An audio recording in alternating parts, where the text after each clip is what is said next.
എല്ലാവർക്കും സുഖമാണെന്ന് വിശ്വസിക്കുന്നു. ഡെയിലി അപ്ഡേറ്റിലേക്ക് എല്ലാ ആളുകൾക്കും സ്വാഗതം. നാളെ ഓഗസ്റ്റ് 25-ാം തീയതിയും തുറന്നുള്ള ദിവസങ്ങളിലും നിങ്ങൾ ശ്രദ്ധിക്കേണ്ട വളരെ പ്രധാനപ്പെട്ട കാര്യങ്ങളാണ് ഈ ഒരു വീഡിയോയിൽ വ്യക്തമാക്കുന്നത്.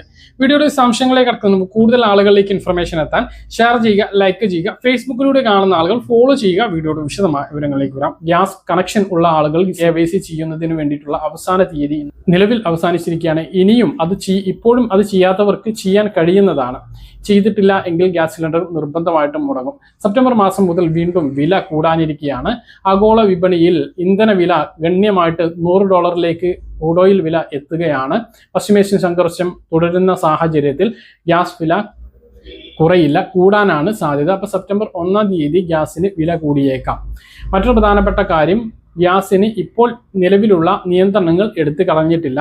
കേന്ദ്ര സർക്കാർ ഏർപ്പെടുത്തിയിട്ടുള്ളത് ഗ്രാമപ്രദേശങ്ങളിൽ 40 ദിവസവും നഗരപ്രദേശങ്ങളിൽ 25 ദിവസവുമാണ്. അതായത് നിങ്ങളുടെ ഗ്യാസ് ഏജൻസി മുനിസിപ്പാലിറ്റിയിലാണ് നിൽക്കുന്നത് എങ്കിൽ ഏജൻസിക്ക് കീഴിലുള്ളവർക്കെല്ലാം 25 ദിവസത്തിനുള്ളിൽ ഗ്യാസ് സിലിണ്ടറുകൾ വീണ്ടും ബുക്ക് ചെയ്യാൻ കഴിയും. എന്നാൽ ഗ്രാമപഞ്ചായത്തിലാണ് ഏജൻസി നിൽക്കുന്നത് എങ്കിൽ അവിടെയുള്ളവർക്ക് 40 ദിവസത്തിന് ശേഷമാണ് വീണ്ടും ഒരു സിലിണ്ടർ ലഭിക്കുക.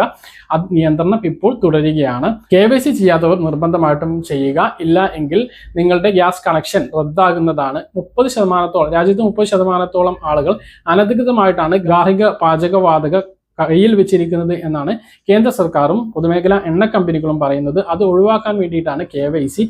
അത് ചെയ്തിട്ടില്ല എങ്കിൽ ആ ഒരു ഗണത്തിൽ പെടുത്തിയിട്ട് എല്ലാവരെയും ചെയ്യാത്തവരെ മുഴുവൻ ഈ പട്ടികയിൽ നിന്ന് ഒഴിവാക്കും. സെപ്റ്റംബർ മാസം മുതൽ ഇതിന്റെ നടപടികൾ തുടങ്ങും എന്നുള്ളതാണ് വിവരം. അപ്പൊ എല്ലാവരും KYC നടപടി പൂർത്തീകരിക്കുക. പെൻഷൻ വീട്ടിൽ ലഭിക്കുന്ന ആളുകൾ, പെൻഷൻ ബാങ്കിൽ ലഭിച്ചിട്ടുള്ള ആളുകൾ അടുത്ത മാസത്തെ പെൻഷൻ, സെപ്റ്റംബർ മാസത്തെ പെൻഷൻ എന്ന് കിട്ടും എന്നാണ്. സെപ്റ്റംബർ മാസത്തെ പെൻഷൻ സെപ്റ്റംബർ 23, 24 ദിവസങ്ങളിലായിട്ട് വിതരണം ആരംഭിക്കുന്നതാണ്. 24-ാം തീയതി വ്യാഴാഴ്ച വൈകുന്നേരത്തോട് കൂടിയിട്ട് അക്കൗണ്ടുകളിലേക്ക് എത്താനാണ് ഏറ്റവും കൂടുതൽ സാധ്യത. അപ്പോൾ ഈ ഒരു രീതിയിലാണ് ഇനി അടുത്ത പെൻഷൻ വിതരണം ഉണ്ടാകുക. അതിനു മുമ്പ് പെൻഷൻ ലഭിക്കില്ല എന്നുള്ളതാണ്. പല വാർത്തകളും കണ്ടതിന്റെ അടിസ്ഥാനത്തിൽ നിരവധി പേരാണ് KYC നടപടി വീണ്ടും ചെയ്യണമോ എന്ന് ചോദിക്കുന്നത്.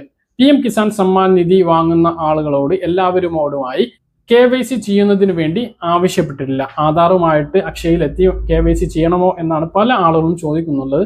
പക്ഷേ കേന്ദ്ര സർക്കാരിന്റെ ഭാഗത്തുനിന്നോ PM കിസാൻ വെബ്സൈറ്റിലോ ഇത്തരം ഒരു അറിയിപ്പ് വരാത്തോളത്തോളം കാലം അങ്ങനെ ഒരു ഔദ്യോഗികമായിട്ടുള്ള അറിയിപ്പ് വന്നിട്ടില്ല. എല്ലാവരും KYC പൂർത്തീകരിക്കണം എന്ന തരത്തിലുള്ള അറിയിപ്പ് ഇതുവരെ എത്തിയിട്ടില്ല. മറിച്ചുള്ള വാർത്തകൾ വാസ്തവ വിരുദ്ധമാണ് എന്നുള്ള കാര്യം കൂടി ഓർമ്മിപ്പിക്കുകയാണ്. PM കിസാൻ സമ്മാൻ നിധി 23-ാമത്തെ ഗഡു ഒരു പ്രശ്നവും ഇല്ലാതെ കിട്ടിയിട്ടുള്ള ആളുകൾക്ക് മസ്റ്ററിംഗ് കൂടാതെ തന്നെ അടുത്ത 24-ാം ഗഡുവും ലഭിക്കുന്നതാണ്. 24-ാമത്തെ ഗഡുവിന്റെ വിതരണം എന്നുണ്ടാകും എന്ന ചോദ്യത്തിനുള്ള കൃത്യമായിട്ടുള്ള അറിയിപ്പ് ഓഗസ്റ്റ്, സെപ്റ്റംബർ, ഒക്ടോബർ, നവംബർ മാസത്തെ തുകയാണ്. ഒക്ടോബർ മാസം അവസാനം അല്ലെങ്കിൽ നവംബർ മാസത്തിൽ ഈ ഒരു PM കിസാൻ സമ്മാൻ നിധിയുടെ 24-ാമത്തെ ഗഡുവിന്റെ വിതരണം ഉണ്ടാകും. 5 വർഷം കൂടി PM കിസാൻ സമ്മാൻ നിധി ദീർഘിപ്പിച്ചുകൊണ്ട് കേന്ദ്ര സർക്കാർ അതിനുവേണ്ട ഫണ്ട് ഇപ്പോൾ അനുവദിച്ചതുമായി ബന്ധപ്പെട്ട റിപ്പോർട്ട് വന്നിരുന്നു. അപ്പൊ 5 വർഷം കൂടി തുടർച്ചയായിട്ട് ഈ ഒരു PM കിസാൻ സമ്മാൻ നിധി ലഭിക്കും. പക്ഷെ ഈ ഒരു തുകയിൽ ഒരു വർധനവും ഉണ്ടാകില്ല. ഒരു വർഷത്തിൽ 6000 രൂപ 3 ഗഡുക്കളായിട്ട് തന്നെയായിരിക്കും ഇനി അങ്ങോട്ടും ലഭിക്കുക. അതിനുള്ള ഒരു തുകയാണ് ഇപ്പോൾ വകയിരുത്തിയിട്ടുള്ളത്. ഇനി ലോക്സഭാ ഇലക്ഷനോടനുബന്ധിച്ച് ഇനി എന്ത് മാറ്റം 2029-ൽ നടക്കുന്ന ലോക്സഭാ ഇലക്ഷന് മുമ്പ് മറ്റെന്തെങ്കിലും മാറ്റങ്ങൾ കൊണ്ടുവരുമോ എന്നുള്ളത് നമുക്ക് ആകാംക്ഷയോടെ കാത്തിരിക്കാം. അതിനു മുമ്പ് ഒരു മാറ്റവും ഉണ്ടാകില്ല. 3 ഗഡുക്കളായിട്ട് 6000 രൂപ തന്നെയായിരിക്കും PM കിസാൻ സമ്മാൻ നിധിയിൽ വാങ്ങുന്നവർക്ക് ലഭിക്കുക.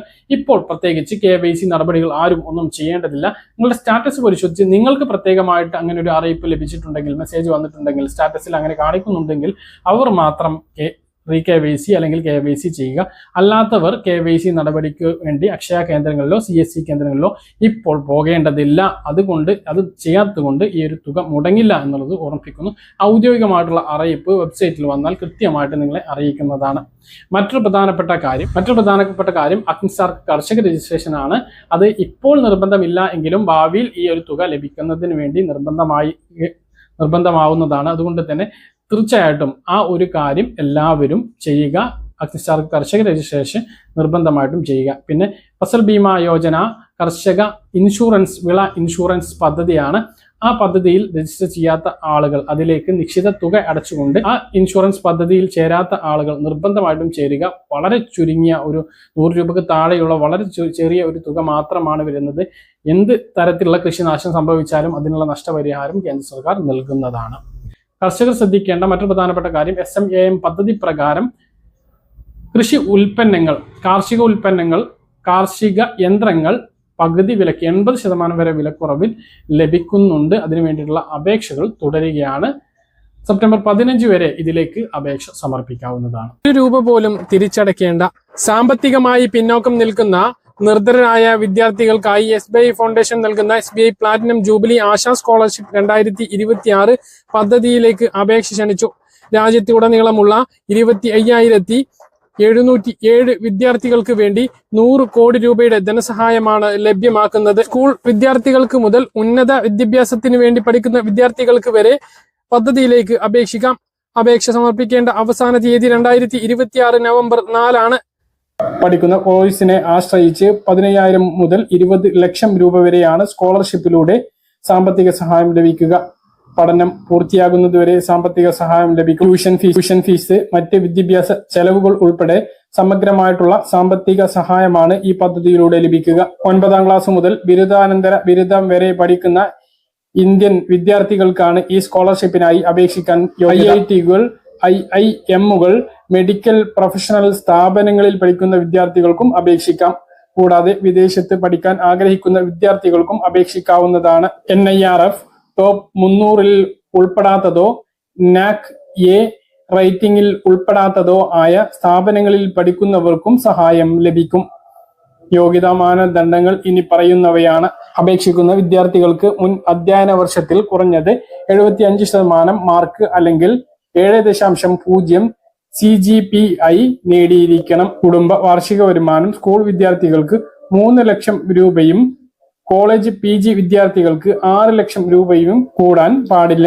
പട്ടികജാതി പട്ടികവർഗ വിദ്യാർത്ഥികൾക്ക് 10% ഇളവുണ്ട്. മുൻ അധ്യയന വർഷത്തെ മാർക്ക് 67.50% അല്ലെങ്കിൽ 6.30% CGPA നേടിയിരിക്കണം.